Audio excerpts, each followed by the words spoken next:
Good morning student.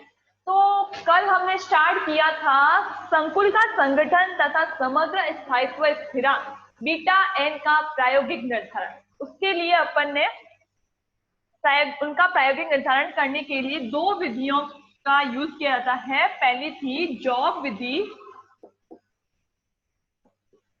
Jobs method, and दूसरी कौन सी थी? जेरम विधि, जेरम विधि या जेरम्स मेथड। तो पहली हेडिंग लगा लेते हैं जॉब विधि।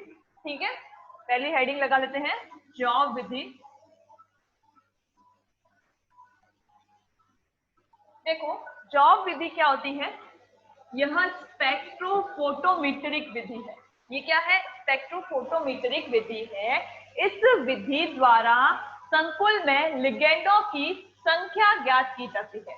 यह कौन सी विधि है? यह स्पेक्ट्रोफोटोमीट्रिक विधि है। इस विधि द्वारा संकुल में लिगेंडों की संख्या ज्ञात की जाती है। ठीक है, तो यह स्पेक्ट्रोफोटोमीट्रिक विधि है।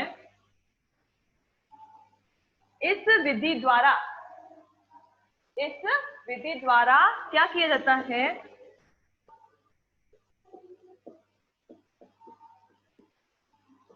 इस विधि द्वारा संकुल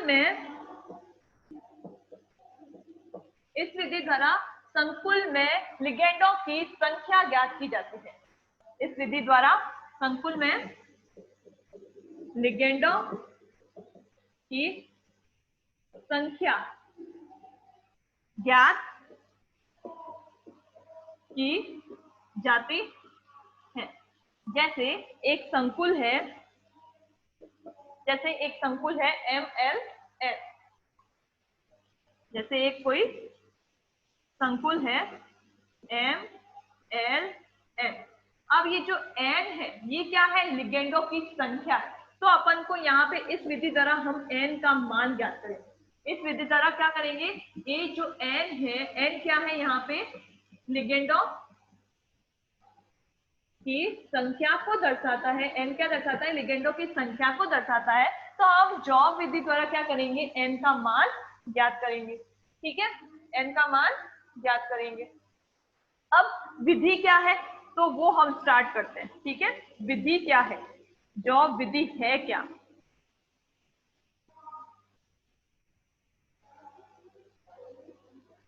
तो देखो इस विधि में क्या किया जाता है। सबसे पहले तो धातु धनायन और लिगैंड की निश्चित सांद्रताओं युक्त दो पृथक विलयन बनाए जाते हैं। धातु धनायन तथा लिगैंड की निश्चित सांद्रताओं के दो विलयन बनाए जाते हैं। यानी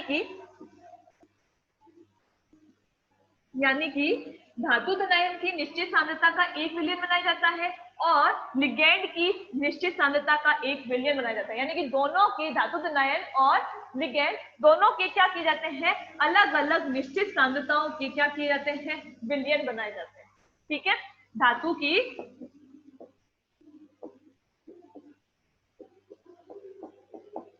धनायन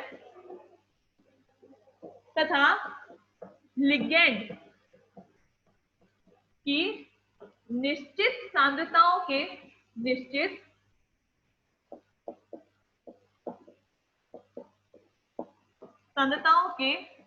दो पृथक विलयन बनाए जाते हैं।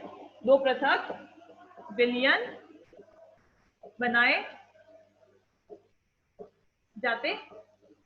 यानी कि धातु धनायन की निश्चित सांद्रता का एक विलयन बनाया जाता है और लिगैंड की निश्चित सांद्रता का एक अलग विलयन बनाया जाता है। ठीक है, जिसमें धातु धनायन की निश्चित सांद्रता के विलयन में धातु धनायन की सांद्रता क्या है? Mn plus. धातु धनायन को किससे डिनोट करते हैं? Mn प्लस को प्लस से डिनोट करते हैं। तो धातु धनायन की सांद्रता, माना धातु धनायन की सांद्रता क्या है? Cm। ठीक है, और लिगैंड की सांद्रता, माना लिगैंड की सांद्रता क्या है? Cl।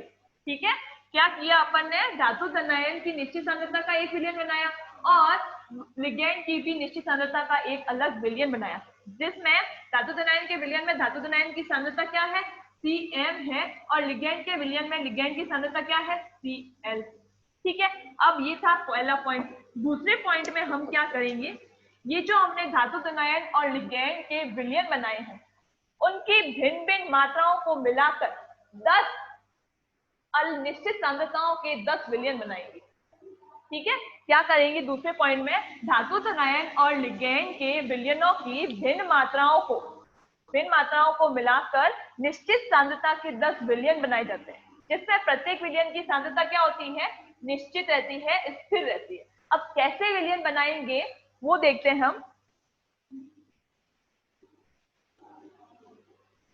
धातु धनायन का विलयन और लिगेंड का विलयन जो है, उन दोनों की भिन्न भिन्न मात्राओं को हम मिलाकर निश्चित सांद्रताओं के 10 विलयन तैयार करेंगे। ठीक है, कितने विलयन तैयार करने हैं, 10 विलयन तैयार करने हैं। तो मैं पहले यहाँ पे विलयन लिख लेती हूँ। ठीक है, 10 विलयन तैयार करने हैं। तो 1 2 3 4 5 6 7 8 9 और ये 10, अपन को 10 टोटल विलयन तैयार करने हैं। ठीक है, अब हम क्या करेंगे, देखो पहले हम लिगेंड की लेते हैं। ठीक है, क्या लेते हैं, लिगेंड का विलयन लेते हैं। ठीक है, लिगेंड का विलयन लेते हैं, ये एक्वस है। ठीक है, किसमें लेंगे, ml में लेंगे, और यहाँ पे हम धातु धनायन का लेते हैं। ठीक है, ये भी एक्वस में विलयन है धातु धनायन का, ये भी किसमें लेंगे, ml में। ठीक है, तो अब देखो पहले विलयन में हम क्या करेंगे, 10 ml अपन ने इस लिगेंड के निश्चित सांद्रता युक्त विलयन का हमने क्या किया, 10 ml लिया। कितना लिया, 10 ml लिया। इसमें से 10 ml अपन ने निकाल के एक बीकर में लिया। अब इसमें हम क्या करेंगे, धातु धनायन का विलयन जो है वो हम इसके अंदर नहीं मिलाएंगे। ठीक है, अब दूसरे बीकर नंबर 2 का जो विलयन है, नंबर 2 पर जो हम विलयन बनाएंगे, उसमें क्या करेंगे, लिगेंड का तो लेंगे हम 9 ml। ठीक है, 9 ml लेंगे, और धातु धनायन के विलयन का कितना लेंगे, 1 ml लेंगे।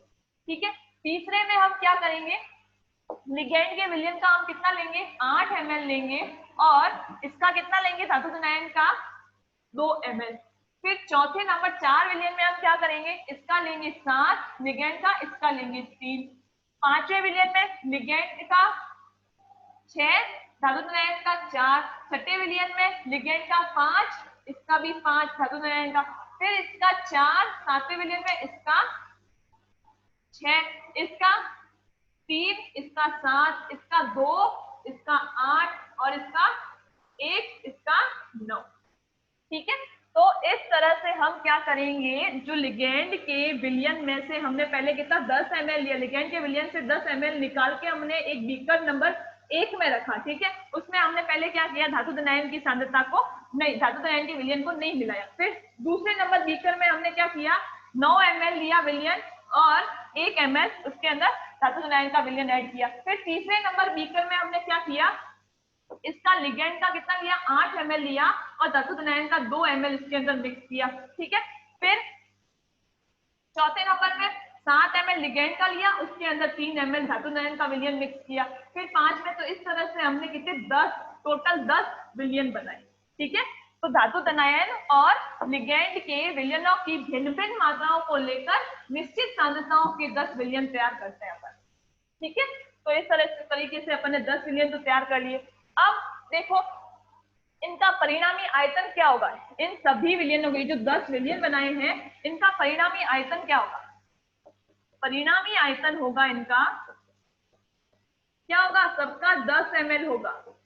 देखो इस विलयन का आयतन कितना है, ये 10 + 0 कितना 10 ml है, ये भी 9 और 1 10 ml, ये भी 8 और 2 10 ml, 7 और 3 10, 6 4 10। तो इनका परिणामी आयतन कितना है, विलयन का परिणामी आयतन कितना है, 10 ml होगा। 10वां विलयन का परिणामी आयतन कितना होगा, 10 ml होगा। ठीक है, सांद्रता क्या है सबकी, यानी कि सांद्रता क्या है सबकी समान है, सबकी सांद्रता क्या है, समान है, 10 ml है। ठीक है, अब देखो, अब प्रत्येक विलयन की सांद्रता क्या होगी, प्रत्येक विलयन की सांद्रता क्या होगी वो देखते हैं अपन। प्रत्येक विलयन की सांद्रता, प्रत्येक विलयन की सांद्रता क्या होगी, देखो सब में ही क्या है, नंबर 2 वाले विलियन की बात करते हैं, नंबर 2 वाले विलियन की बात करते हैं, तो इसमें क्या है, लिगेंड का भी विलियन है और धातु धनायन का भी विलियन है ना। लिगेंड का भी विलियन है और धातु धनायन का भी विलियन है। लिगेंड के अपन ने 9 ml लिया है, इसका 1 ml लिया है, ठीक है। तो इस विलियन नंबर 2 वाले विलियन में क्या है, लिगेंड भी है और धातु धनायन भी है, ठीक है। तो लिगेंड की शुरुआत में अपन ने लिगेंड की सांद्रता को क्या बोला था, Cl, और धातु धनायन की सांद्रता को क्या बोला था, Cm बोला था। तो विलियन की कुल सांद्रता क्या होगी, प्रत्येक विलियन की कुल सांद्रता क्या होगी, दोनों ही है विलियन के अंदर, धातु धनायन भी है और लिगेंड भी है, तो कुल सांद्रता क्या होगी विलियन की, Cl + Cm = C, ठीक है। तो विलियन की, प्रत्येक विलियन की सांद्रता क्या होगी, सभी प्रत्येक विलियन की सांद्रता क्या होगी, Cl + Cm, क्योंकि दोनों ही है, प्रत्येक विलियन में क्या है, लिगेंड की भी है विलियन और धातु धनायन का भी विलियन है, तो दोनों धनायनों का क्या है मिक्सचर, दोनों विलियनों का क्या है, लिगेंड का भी विलियन है उसके अंदर, प्रत्येक विलियन में लिगेंड का भी विलियन है और धातु धनायन का भी विलियन है, ठीक है। तो प्रत्येक विलियन की सांद्रता क्या होगी, Cl + Cm = क्या होगा, तो Cl + Cm = C, ठीक है। तो ये आ गई प्रत्येक विलियन की सांद्रता। ये था नंबर 2 पे। अब नंबर 3 पॉइंट क्या देता है, देखो नंबर 3 पे क्या आता है पॉइंट,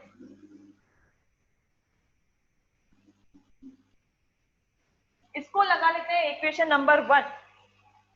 ये जो है ना, प्रत्येक विलियन की सांद्रता Cl + Cm = क्या है, C है, इसको लगा लेते हैं हम इक्वेशन नंबर 1, ठीक है। इसको लगा लिया इक्वेशन नंबर 1। अब पद नंबर 3 या पॉइंट नंबर 3 में क्या आता है, देखना उसको। ये क्या है, जॉब विधि एक स्पेक्ट्रोफोटोमीट्रिक विधि है, तो स्पेक्ट्रोफोटोमीटर एपरेटस है, ठीक है। पद नंबर 3 में क्या है, हम स्पेक्ट्रोफोटोमीटर में एक ऐसी तरंगदैर्ध्य को सेट करते हैं या ऐसी तरंगदैर्ध्य का चयन करते हैं जो न तो लिगेंड द्वारा अवशोषित होती है और न ही संकुल द्वारा अवशोषित होती है। केवल किसके द्वारा होगी, संकुल द्वारा, जो धातु धनायन और लिगेंड, जो लिगेंड से निर्मित जो संकुल है, सिर्फ उसके द्वारा ही क्या होती है, अवशोषित होती है, ठीक है। तो स्पेक्ट्रोफोटोमीटर में ऐसी तरंगदैर्ध्य का चयन किया जाता है, स्पेक्ट्रोफोटोमीटर में ऐसी तरंगदैर्ध्य का चयन किया जाता है जो धातु धनायन या लिगेंड द्वारा अवशोषित नहीं होती, जो धातु धनायन व या लिगेंड, ये L क्या है, लिगेंड के लिए मैंने किया है, लिगेंड द्वारा अवशोषित नहीं होती, किसके द्वारा अवशोषित होती है, केवल इन दोनों से निर्मित जो संकुल है उससे निर्मित, उसके द्वारा क्या होती है, अवशोषित होती है, ठीक है। तो लेकिन संकुल द्वारा अवशोषित होती है, लेकिन संकुल द्वारा अवशोषित होती है, ठीक है। तो स्पेक्ट्रोफोटोमीटर जो एपरेटस होता है, ये आपके एमएससी में प्रैक्टिकल है, ठीक है। एमएससी में क्या होगा, इसका पूरा प्रैक्टिकल होगा, जॉब मेथड का क्या है, पूरा प्रैक्टिकल है। तो उसमें स्पेक्ट्रोफोटोमीटर एक एपरेटस है, ठीक है। स्पेक्ट्रोफोटोमीटर में हम क्या करेंगे, एक ऐसी वेवलेंथ या ऐसी तरंगदैर्ध्य को हम सेट करते हैं जो धातु धनायन और लिगेंड द्वारा तो अवशोषित नहीं होती है, लेकिन संकुल द्वारा क्या होती है, अवशोषित होती है, ठीक है।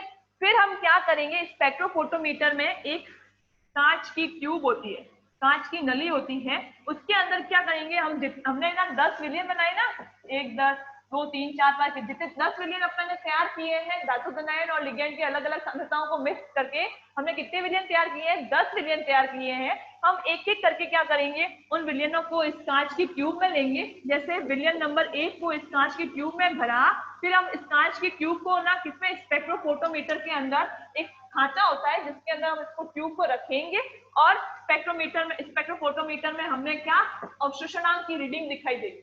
ठीक है, उस अवशोषणांक की रीडिंग को हम क्या करेंगे, नोट करेंगे।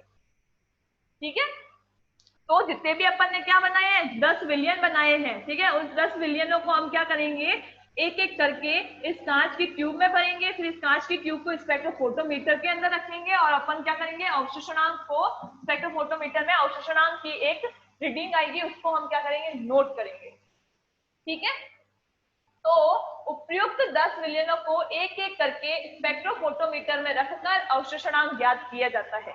उपयुक्त 10 विलियनों को एक एक करके स्पेक्ट्रोफोटोमीटर में रखकर अवशोषणांक ज्ञात किया जाता है। ठीक है, अब अवशोषणांक ज्ञात करने के लिए हम किसका यूज करते हैं, लैम्बर्ट बियर्ड लॉ का यूज करते हैं। अवशोषणांक ज्ञात करने के लिए हम किसका यूज करते हैं, लैम्बर्ट बियर्ड लॉ से। ठीक है, तो लैम्बर्ट बियर्ड लॉ क्या है, लैम्बर्ट बियर्ड लॉ से। ठीक है, अवशोषणांक उपयुक्त 10 विलियनों को अलग अलग उपयुक्त 10 विलियनों को क्या करेंगे, एक एक करके स्पेक्ट्रोफोटोमीटर में रखेंगे और रखकर अवशोषणांक ज्ञात करते हैं। ठीक है, अब अवशोषणांक के लिए लैम्बर्ट बियर्ड लॉ से, लैम्बर्ट बियर्ड लॉ क्या है, तो देखो अवशोषणांक A इज इक्वल टू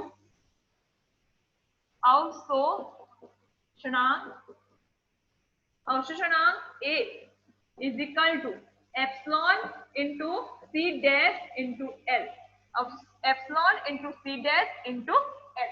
ठीक है, तो अवशोषणांक A इज इक्वल टू क्या आया, epsilon C dash into L। ये क्या है, लैम्बर्ट बियर्ड लॉ है। ठीक है, अब हम क्या करेंगे, इसमें क्या है, A क्या है, अवशोषणांक है, एप्सिलॉन क्या है, देखो मैं वहां लिख रही हूँ, एप्सिलॉन क्या है, ये है मोलर अवशोषण गुणांक। ये क्या है, मोलर अवशोषण गुणांक, मोलर अवशोषण गुणांक। ठीक है, फिर है C डैश, क्या है, C डैश है संकुल की सांद्रता। C डैश क्या है, संकुल की सांद्रता। ठीक है, ये C क्या था, विलियन की सांद्रता थी, प्रत्येक विलियन की सांद्रता क्या है, C है, और ये C डैश क्या है, संकुल की सांद्रता है। C डैश क्या है, संकुल की सांद्रता है, और C क्या है, विलियन की सांद्रता है। ठीक है, और ये L क्या है, L है जो मैंने बोला था ना, इस प्रादर्श नली के अंदर अपन एक एक करके क्या करेंगे, विलियन डालेंगे और इस प्रादर्श नली को हम स्पेक्ट्रोफोटोमीटर में रखेंगे। तो इस ट्यूब या इस नली की लंबाई है, ये L क्या है, इस ट्यूब या इस नली की लंबाई। ठीक है, तो प्रादर्श नली की लंबाई L क्या है, प्रादर्श नली की क्या है, लंबाई है, प्रादर्श नली की क्या है, लंबाई है। ठीक है, तो अवशोषणांक A इज इक्वल टू क्या आया, लैम्बर्ट बियर्ड लॉ से epsilon into C dash into L। ठीक है, यहां तक क्लियर है। अब चूंकि एप्सिलॉन और ये जो लेंथ है, ये क्या है, सभी विलियनों के, इसको एक ही ट्यूब अपन यूज में ले रहे हैं, तो ये लंबाई क्या होगी, इस ट्यूब की लंबाई क्या होगी, सभी विलियनों के लिए समान होगी, यानी कि L क्या है, निश्चित है, और एप्सिलॉन क्या है, ये कांस्टेंट है, तो ये भी क्या होगा, निश्चित है। ठीक है, तो लंबाई L और एप्सिलॉन क्या है, लंबाई L और एप्सिलॉन क्या है, निश्चित है। अतः अवशोषणांक जो है वो संकुल की सांद्रता के क्या होता है, समानुपाती होता है। अतः अवशोषणांक जो है वो संकुल की सांद्रता के क्या होगा, समानुपाती होगा। क्यों, एप्सिलॉन और एल क्या है, निश्चित है, इस वजह से अतः अवशोषणांक जो है वो क्या होगा, संकुल की सांद्रता के क्या होता है, समानुपाती होता है। ठीक है, अब पद नंबर 4, पॉइंट नंबर 4, ये क्या था, तीसरा था। अब पॉइंट 4 की बात करते हैं, पॉइंट 4 की बात करते हैं। पॉइंट 4 क्या है, देखो पॉइंट 4 क्या कहता है कि हमने क्या किया, स्पेक्ट्रोफोटोमीटर में विभिन्न विलियन रखकर अवशोषणांक ज्ञात किया है ना। पॉइंट 3 में क्या किया अपन ने, स्पेक्ट्रोफोटोमीटर में विभिन्न विलियन रखकर अवशोषणांक ज्ञात किया। फिर उस अवशोषणांक को क्या करेंगे, विलियन की मोल भिन्न के सापेक्ष आलेखित करेंगे, आलेखित कर उच्चतम अवशोषणांक ए मैक्स ज्ञात करते हैं। ए मैक्स से क्या करेंगे, मोल भिन्न ज्ञात की जाती है, मोल भिन्न निर्धारित की जाती है विलयन के। ठीक है, क्या था तीसरे पॉइंट में हमने क्या किया था कि स्पेक्ट्रोफोटोमीटर में विभिन्न विलयन रखकर अवशोषणांक ज्ञात किया था। ठीक है, अब उस अवशोषणांक को, अवशोषणांक ए को, अवशोषणांक स्पेक्ट्रोफोटोमीटर में विभिन्न विलयन रखकर हमने क्या किया था, अवशोषणांक ए ज्ञात किया था। अब इस अवशोषणांक को विलयन की मोल भिन्न, मोल भिन्न को किससे डिनोट करते हैं, एक्स से। तो मोल भिन्न के सापेक्ष क्या करेंगे, हम इसको आलेखित करेंगे और आलेखित करने पर उच्चतम अवशोषणांक ए मैक्स ज्ञात करते हैं। अवशोषणांक ए को मोल भिन्न के सापेक्ष आलेखित करके उच्चतम अवशोषणांक ए मैक्स ज्ञात करते हैं और ए मैक्स से फिर विलयन की मोल भिन्न ज्ञात की जाती है। ठीक है, तो क्या ग्राफ आएगा, देखो कैसा ग्राफ आता है, किस किस के बीच में है, अवशोषणांक और मोल भिन्न के बीच में ग्राफ है। अवशोषणांक यहाँ पे लेंगे अवशोषणांक ए और यहाँ पे लेंगे मोल भिन्न, मोल भिन्न। ठीक है, मोल फ्रैक्शन या मोल भिन्न, एमएफ ले ले इसको, एमएफ मोल फ्रैक्शन। ठीक है, तो इसका ग्राफ कैसा आता है, तो देखो इसका ग्राफ यूं आता है,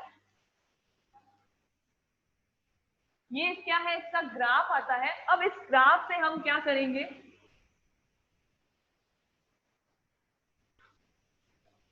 ठीक है, यहां से ये क्या होगा, ए का क्या होगा, उच्चतम मान होगा। इस ए के उच्चतम मान को क्या कहेंगे, इस ए के उच्चतम मान को कहेंगे ए मैक्स, इसको क्या बोलेंगे, ए मैक्स।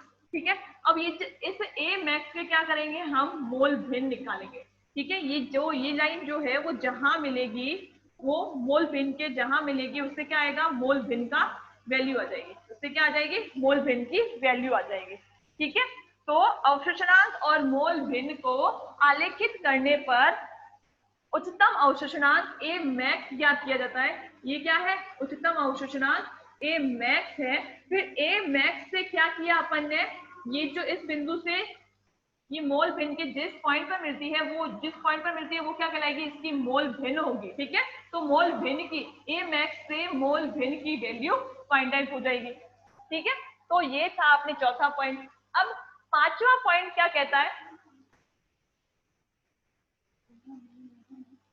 ऐसे नहीं, इसका ग्राफ देखो, एक मिनट है ना, ए मैक्स को ऐसे नहीं निकालेंगे, ये जो आया है पी का ये वाले, इसको क्या करेंगे, हम आगे की ओर बढ़ाते हैं, इसको क्या करते हैं, आगे की ओर बढ़ाते हैं और इसको भी आगे की ओर बढ़ाते हैं। ठीक है, इसको भी क्या किया अपन ने, आगे की ओर बढ़ाया। अब ये जो पॉइंट है इसको हम ए मैक्स कहेंगे। ठीक है, ये क्या है, ए मैक्स। ठीक है, अब यहां से हम क्या करेंगे, मोल भिन्न की वैल्यू निकालेंगे।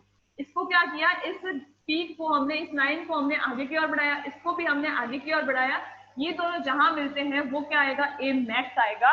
और फिर ए मैक्स से अपन ने क्या की, मोल भिन्न की वैल्यू फाइंड आउट की, विलयन की मोल भिन्न की वैल्यू फाइंड आउट की। ठीक है, तो ये है अवशोषणांक और मोल भिन्न के बीच में क्या है, ग्राफ है। अब पॉइंट नंबर 5 पे क्या आता है, पॉइंट नंबर 5, पॉइंट नंबर 5 क्या कहता है कि विलयन के 10 जितने भी सेट बनाए थे अपन ने, विलयन के 10 सेट बनाए थे, विलयन के 10 सेट की मोल भिन्न ज्ञात की जाती है। पॉइंट 5 में क्या है, विलयन के 10 सेट, 10 के 10 सेटों के हम क्या करते हैं, मोल भिन्न ज्ञात करते हैं। ठीक है, तो मोल भिन्न M F is equal to क्या होता है, M F is equal to CL upon CL plus CF।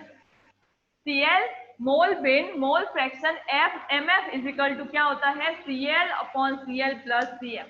ठीक है, इसको लगा लिया हमने, अभी रुको।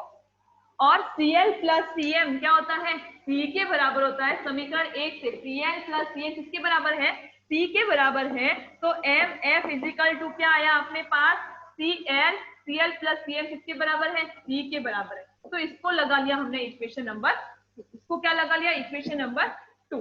ठीक है, अब हम क्या करेंगे, देखो संकुल कौन सा है, संकुल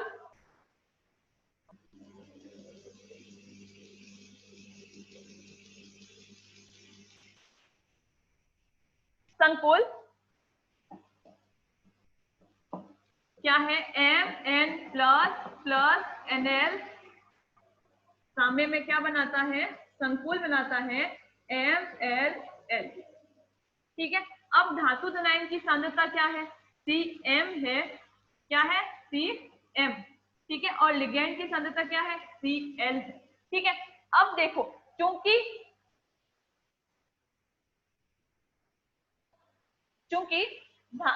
धातु धनायन, एक धातु धनायन जो है वो एन लिगेंड के साथ जुड़ा हुआ है, चूंकि एक धातु धनायन जो है वो एन लिगेंडों के साथ जुड़ा हुआ है, अतः इनकी सांद्रताओं में संबंध क्या होगा, NCM। NCM is equal to क्या होगा, Cl। ठीक है, क्योंकि क्या है, एक धातु धनायन तो एक ही है, तो एक धातु धनायन कितने लिगेंडों से जुड़ा हुआ है, एन लिगेंडों से जुड़ा हुआ है, तो इनकी सांद्रताओं में क्या संबंध होगा, NCM is equal to Cl।